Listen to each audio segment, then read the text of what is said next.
بسم اللہ الرحمن الرحیم۔ السلام علیکم۔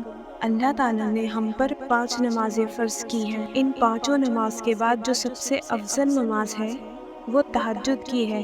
جو فضیلت تہجد کی نماز کو حاصل ہے، فرض نمازوں کے بعد کسی اور نماز کو حاصل نہیں۔ رسول اکرم صلی اللہ علیہ وسلم اس نماز کی بہت پابندی کیا کرتے تھے، اور آپ صلی اللہ علیہ وسلم کی امت میں جتنے بھی بڑے بڑے لوگ گزرے ہیں، صحابہ، ان کے بعد علماء، اللہ کے ولی، سب نے تہجد کی نماز کا اہتمام کیا ہے۔ میں آپ کو تہجد کی نماز کے 6 بڑے فائدے بتاؤں گی۔ ہو سکتا ہے آپ یہ فائدے سنیں اور آپ کے دل میں یہ جذبہ پیدا ہو کہ آپ بھی تہجد کی نماز پڑھنے لگے، کیونکہ جب انسان کسی چیز کے فائدے سنتا ہے تو انسان کا دل چاہتا ہے کہ عمل کرے۔ تہجد کی نماز کا ایک بہت بڑا فائدہ یہ ہے کہ یہ نماز اللہ کی پسندیدہ نماز ہے۔ حدیث میں آتا ہے کہ اللہ کی محبوب ترین نماز تہجد کی نماز ہے، تو جو انسان یہ نماز ادا کرے گا، اللہ کی محبوب پسندیدہ ترین نماز ادا کرے گا، وہ بھی اللہ تعالیٰ کا پسندیدہ محبوب بندہ بن جائے گا۔ تہجد کی نماز پڑھنے والوں کے لیے اللہ تعالیٰ کی طرف سے خاص انعام ہوتے ہیں۔ اللہ تعالیٰ ایسے لوگوں کو پسند کرتا ہے جو رات کو اپنے بستر چھوڑتے ہیں اور اللہ کے سامنے کھڑے ہو جاتے ہیں، قیام کرتے ہیں، قرآن مجید کی تلاوت کرتے ہیں، اللہ کو یاد کرتے ہیں، تو پھر ایسے بندوں کو اللہ تعالیٰ اپنا پسندیدہ بنا لیتا ہے۔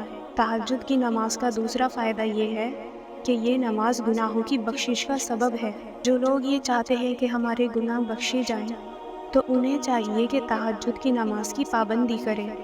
حدیث میں آتا ہے کہ رات کی نماز یعنی تہجد کی نماز سے انسان کے گناہ معاف ہوتے ہیں، گناہوں کی آگ بجھ جاتی ہے۔ اور تہجد کی نماز کا تیسرا فائدہ یہ ہے کہ یہ نماز اللہ تعالیٰ کی رحمتوں کو لانے کا سبب ہے۔ فرمایا کہ اس انسان پر اللہ تعالیٰ رحم کرے جو رات کو اٹھا اور اٹھ کر نماز پڑھی، ایسے انسان پر اللہ تعالیٰ اپنا رحم کرے۔ جو انسان رات کو تہجد کی نماز پڑھے گا، اس پہ اللہ کا رحم کیسے ہوگا کہ اللہ تعالیٰ اس کی مشکلات کو حل کرے گا، اس کے دکھوں کو دور کرے گا، اس کی دعائیں قبول کرے گا۔ اللہ تعالیٰ کی رحمت میں بہت ساری چیزیں ہیں۔ جب اللہ تعالیٰ کسی بندے پہ اپنی رحمت نازل کرتا ہے تو ایسے بندے کو دل کا سکون حاصل ہوتا ہے، ایسے بندے کو عبادت میں لذت حاصل ہوتی ہے، ایسے بندے کی دعائیں قبول ہوتی ہیں، اور ایسے بندے کی مشکلات حل ہوتی ہیں۔ اللہ کی رحمت تو ہمارے لیے بہت ضروری ہے۔ اگر اللہ کی رحمت نہ ہو تو ہم ڈوب جائیں، ہم برباد ہو جائیں۔ اللہ کی رحمت کا ہی سہارا ہے کہ ہم بہت ساری مشکلات سے بچ جاتے ہیں۔ بہت ساری مشکلات اور پریشانیاں ہماری طرف آ ہی نہیں سکتی، یہی تو اللہ تعالیٰ کی رحمت ہے۔ تو اللہ کی رحمت تہجد کی نماز سے بھی ملتی ہے۔ اور تہجد کی نماز کا چوتھا فائدہ یہ ہے کہ جو انسان تہجد کی نماز پڑھے گا، اس کی دعاؤں میں قبولیت ہوگی۔ جب وہ اللہ سے مانگے گا تو اس کی دعا فوراً قبول ہو جائے گی، کیونکہ یہ ایسا وقت ہے جب اللہ تعالیٰ اعلان کرتا ہے کہ ہے کوئی مجھ سے مانگنے والا میں اسے عطا کروں، ہے کوئی بخشش طلب کرنے والا کہ میں اسے معاف کر دوں، ہے کوئی مجھ سے رزق مانگنے والا کہ میں اسے رزق عطا کروں، اس کی جھولی بھر دوں، اپنے خزانوں سے اسے عطا کروں۔ اگر کوئی انسان یہ محسوس کرے کہ اس کی دعا قبول نہیں ہوتی تو اسے چاہیے کہ تہجد کے وقت اللہ سے مانگے۔ تہجد کا وقت قبولیت والا وقت ہے، اس وقت اللہ تعالیٰ کی طرف سے خصوصی قبولیت ہوتی ہے۔ تہجد کی نماز کا 5واں فائدہ یہ ہے کہ جو انسان تہجد کی نماز پڑھے گا، اللہ تعالیٰ اسے جنت میں اعلیٰ مقام عطا کرے گا۔ جنت کا کوئی چھوٹا سا مقام بھی مل جائے تو یہ بھی بہت بڑی نعمت ہے، یہ بھی اللہ کا بہت بڑا کرم ہے۔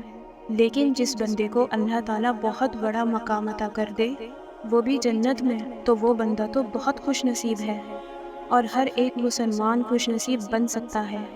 تہجد کی نماز کے ساتھ رسول اکرم صلی اللہ علیہ وسلم کا ایک فرمان ہے جس میں آپ صلی اللہ علیہ وسلم نے جنت کا تذکرہ فرمایا کہ وہاں پر بڑے بڑے محلات ہیں، ایسے ایسے محلات ہیں کہ جن کا باہر کا حصہ اندر سے نظر آتا ہے اور اندر کا حصہ باہر سے نظر آتا ہے۔ تو حضور اکرم صلی اللہ علیہ وسلم نے بتایا یہ محلات ان لوگوں کے لیے ہیں ایسے بندے کے لیے ہے جو رات کو اس وقت نماز ادا کرے جب لوگ سو رہے ہوں، یعنی تہجد کی نماز پڑھے۔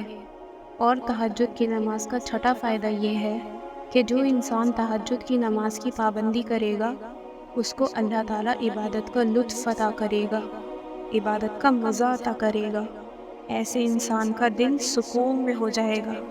جو لوگ نماز تہجد ادا کرتے ہیں ان کو عبادت میں لذت کیسے محسوس ہوتی ہے کہ ان کے دلوں کا تعلق اللہ تعالیٰ کے ساتھ مضبوط ہو جاتا ہے۔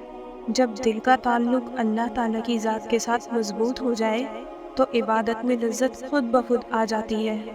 پھر انسان کو پتہ ہوتا ہے کہ میں کس کے سامنے کھڑا ہوں، کس کی عبادت کر رہا ہوں۔ دل جھک جاتا ہے، دل میں پاکیزگی آ جاتی ہے، تقویٰ آ جاتا ہے۔ پھر انسان کے دل میں اللہ کے علاوہ کسی کا ڈر نہیں ہوتا، دل منور ہو جاتا ہے۔ دل کا منور ہو جانا، دل میں تقویٰ آ جانا، اسی سے ہی عبادت کی لذت ملتی ہے۔ تو تہجد کی نماز کی پابندی کریں، اس نماز کا مزہ حاصل کرتے رہیں۔ اس نماز کے لیے اٹھیں، تھوڑا سا وقت لگے گا لیکن فائدے بہت بڑے بڑے ملیں گے۔ اور اللہ کے سامنے یہ دعا کرتے رہیں، یا مقلب القلوب ثبت قلبی علی دینک۔